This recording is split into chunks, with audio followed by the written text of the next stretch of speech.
Kalian tahu nggak sih kalau guru kalian nyoret kayak gini di PR atau di ulangan kalian itu sebenarnya artinya apa sih?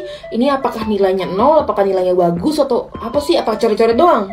Simbol ini dinamakan Flourish of Approval atau KRUL. Berasal dari Belanda dan digunakan untuk menilai tugas sekolah atau pekerjaan yang sudah selesai. Dapat juga digunakan untuk menilai tugas yang sudah diperiksa atau sudah disetujui. Nah, sejarawan itu percaya ini tuh mirip banget sama huruf G atau berasal dari huruf G yang artinya itu good atau bagus. Atau G dari gesehen yang artinya itu telah dilihat. Sebenarnya simbol ini tuh jarang banget digunain di luar Belanda, tapi berhubung Indonesia itu pernah dijajah sama Belanda, makanya itu keterusan sampai sekarang. Guys, kalian pernah gak sih tergiur belanja yang belakangnya tuh 900, ada nggak 99 kayak gini? Itu sebenarnya trik marketing loh. Namanya itu charm prices. Dan gunanya itu buat kalian mikir kalau misalkan harga barang yang ini itu lebih mahal dibandingkan harga barang yang ini. Contohnya adalah, nih kalian perhatiin deh, 4,99 itu sebenarnya cuma beda 0,01 doang kan, tapi itu berasa lebih murah dibandingkan $5. Ada lagi nih, namanya itu left digit effects. Dan yang ini tuh bener-bener ngefek banget ke otak kalian. Nih perhatiin deh, 6,99 itu sebenarnya bisa dibilang $7 kan harganya. Tapi kalau kalian perhatiin cuma sebelah kirinya doang sih angka 6-nya, jadi kalian mikirnya cuma $6. Guys, kalian tahu nggak sih kalau kalian beli buah terus ada stikernya kayak gini, ini ada tandanya loh, bukan sembarangan. Nah, kalau terdiri dari 4 angka dan depan itu ada yang 4 atau ada yang 3, itu artinya buah atau sayuran ini diproduksi dengan teknik agronomik atau penyertaan pestisida juga termasuk, terus ada pupuk juga termasuk. Tapi jangan panik, karena kadar pestisida yang digunakan juga nggak terlalu banyak, jadi nggak beracun. Tapi tetap penting buat kalian untuk mencuci dulu sebelum dikonsumsi. Terus ada nih yang angkanya itu 5 digit dan depannya itu angka 8. Ini artinya buah tersebut sudah dimodifikasi genetika. Buah ini termasuk dalam GMO, yaitu yang masih menjadi pro kontra sebenarnya. Biasanya itu sering direkayasa genetikanya itu kayak pisang, pepaya, melon. Nah, kalau angkanya 5 digit dan depannya angka 9 kayak gini, ini yang paling bagus nih, karena sudah memenuhi USDA Organic Standard. Metode pertanian alami tanpa menggunakan zat-zat kimia. Kalian tahu nggak sih kalau kalian beli mie cup kayak gini, ternyata mie-nya tuh cuma segini, sisanya tuh kosong. Ini bukan penipuan ya, tapi ada teorinya loh. Jadi kenapa alasan di bawah sini sama di atas itu dikosongin? Karena itu didesain langsung dari pabriknya. Jadi nanti kalian itu dapat mudah mengisi air pas air panas nih kayak gini nih. Pas kalian isi air panas, jadi bawahnya itu sama atasnya keisi sama air panas. Jadi tuh matangnya merata. Dan membuat ruang pas kalian tuh mie-nya mengembang, jadi dia full di sini ngepas. Yang udah pada tahu, coba komen. Kalian tahu nggak sih kenapa air laut itu bisa asin banget padahal sungai, danau kayaknya gitu deh. Jadi air laut itu bisa asin karena mengandung banyak banget mineral. Mineral dari bebatuan yang ada di daratan. Lah, kok di daratan bisa asinnya di laut? Jadi karbon dioksida di udara itu kan menyatu sama air hujan.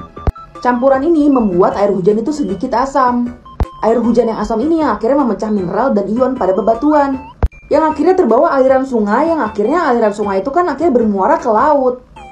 Karena berlangsung lama dan dalam jumlah yang banyak, akhirnya yaitu menetap di laut dan air laut itu jadi asin banget. Walaupun akhirnya air laut itu sedikit-sedikit menguapkan karena matahari, tapi tetap asinnya itu mengendap dalam laut.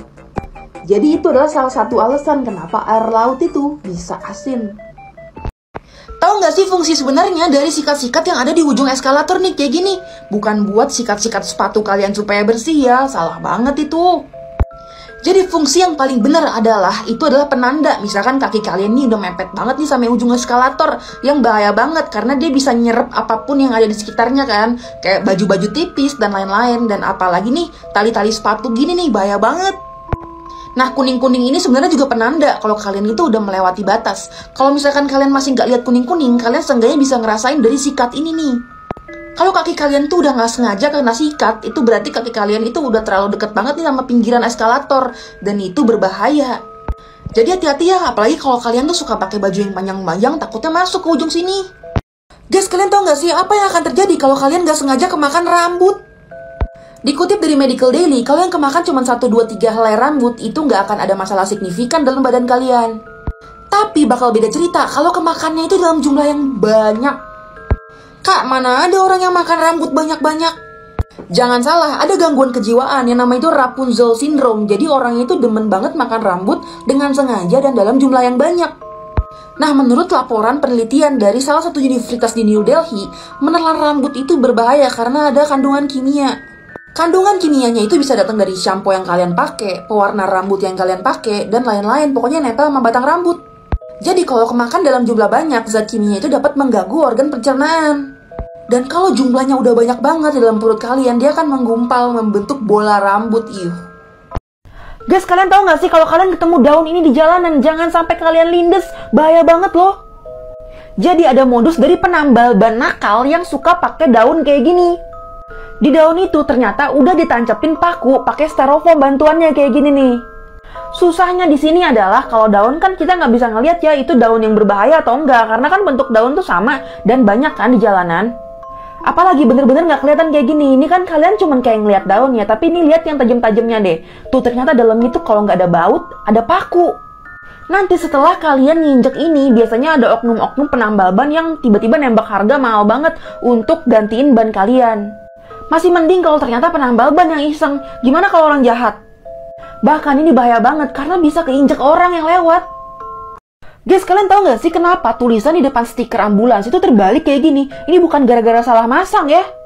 Jadi ini dimaksudkan kalau misalkan kalian berkendara dan di belakang kalian itu ada mobil ambulans, itu akan terbaca langsung tulisannya ambulans. Jadi kalian cepet-cepet minggir. Karena sifat cermin datar itu kan maya dan terbalik. Jadi otomatis kalau kalian lihat di spion mobil, itu langsung tulisannya terbalik. Yang tadinya terbalik jadi ambulans. Bukan Ekna Lukma. Guys, siapa dari kalian yang punya gingsul kayak gini? Ayo, ada yang bilang ini manis, tapi juga ada yang bilang ini ngerusak penampilan.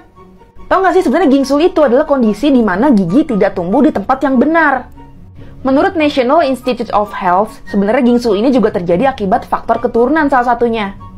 Tapi ada beberapa penyebab nih terjadinya gigi gingsul. Yang pertama, misalkan kalian terlalu pakai empeng itu terlalu lama, bisa 3 tahun ke atas, bayinya tuh masih dikasih empeng. Kedua, penggunaan botol minum atau botol susu yang terlalu lama juga. Terus ada lagi nih yang punya kebiasaan dari kecilnya itu ngisep jempol kayak gini. Nah, biasanya penanganannya itu bisa pakai behel kayak gue nih. Dan bisa dilakukan dengan atau tidak mencabut si gingsulnya itu, tergantung kondisinya sendiri. Tahu nggak sih kalau kita pup sama kencing di pesawat, nanti dibuangnya kemana ya? Ada nggak sih yang pernah mikir kalau pup kita tuh langsung jatuh ke bawah gitu lewat-lewatin rumah-rumah warga? Tapi tenang aja guys, enggak. Jadi sama halnya kayak septic tank di rumah kita, pesawat itu juga punya penampungan sendiri untuk nampung sisa-sisa limbah manusia kayak gini. Dan kemungkinan tangkinya itu bocor ya dikit banget karena udah canggih. Nah, seberapa besarnya penampungannya itu tergantung jenis pesawatnya. Semakin besar kan berarti passengernya semakin banyak. Ya penampungannya semakin gede dong. Dan nanti setelah sampai darat, diambil lagi tuh sama mesin-mesin yang ada di daerah bandara untuk dikosongin lagi tuh tangkinya. Jadi di penerbangan selanjutnya semuanya udah kosong, udah siap lagi untuk penumpang yang baru.